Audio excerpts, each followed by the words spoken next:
everybody, welcome to the Lunar Lowdown with me, Sally Nerney. This is the lowdown for the new moon of July 20th, where we have the sun and the moon together in the early degrees of Cancer, the crab.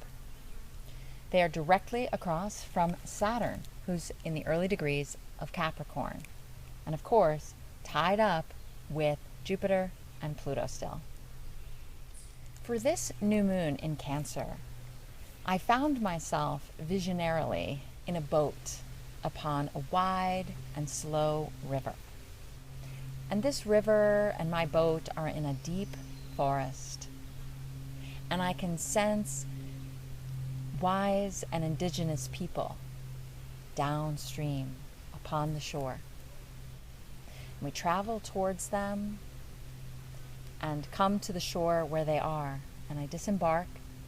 And I'm led by these silent folk. And I follow them through the woods where I'm given over to a grandmother who then leads me into something like a teepee, but not necessarily a teepee. And it is a circle of grandmothers, and it is dark.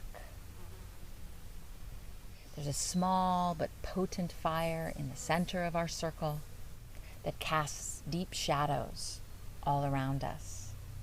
As I take my seat in this circle of grandmothers, I become distinctly aware that it is new moon, the dark of the moon. And here, with the grandmothers, within this inner sanctuary, the shadows within my own self rise up. My weaknesses and inner darknesses become clear. This moon, this Cancer moon, we see our shortcomings and our shadow. This works on us twofold. First, we're forced to recognize our own imperfections and thus gain compassion for other people that in other times we would judge quite harshly. We might prefer to judge them harshly. But from this place of knowledge of our own imperfection, we can seek to cease expecting perfection from others. We can see how vulnerable we are to the critical gaze of others and become more mindful of our own critical gaze upon them. The second benefit of seeing our failings and our shortcomings is that we become appropriately humble. We listen more than we speak, and when we speak, it is from what we actually know. We humbly look inwards this cycle and practice the next appropriate layer for our own self-development. Cancer is the constellation of the vessel of who we are. It is our rib cage, the container, the sanctuary. This is the time to examine the soil in which our life grows, not the soil around us, but within. What are you carrying in there? What are you holding on to? What sits upon the altar of the divine that we all carry within us, in our hearts? What is there in your holy of holies? Returning to the grandmothers, I saw in the center of our circle a dark cauldron. And mysteriously, it opened and went down, down, down into the void. This cauldron speaks to us of the void out of which all things come, including you, including me.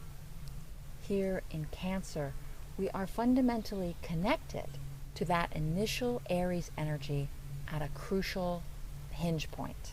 Let's put this into context. Here is the wheel of the zodiac, and we see we are at the fourth constellation. Now we are at the corner. In astrology, this opening square in the circle, this first tension point, is considered a crisis in activity. It's that moment where we've been flowing out of that origin point smoothly, but we hit a little friction now. We need to choose how to keep moving forward. At this tension point, The grandmother showed me that it is the time to connect back in to that source place, that place from which I arrived, you arrived, and these ancestors arrived. We connect to this empty fullness, to this luminous emptiness, like the umbilical cord that fed us as we came into being, the umbilical cord that can access our individual origins.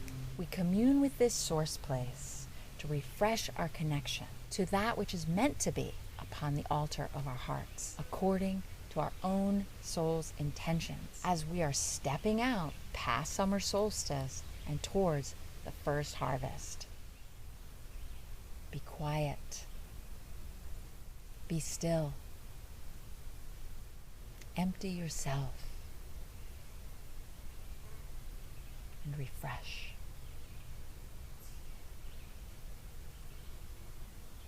Thanks so much for watching. Bye.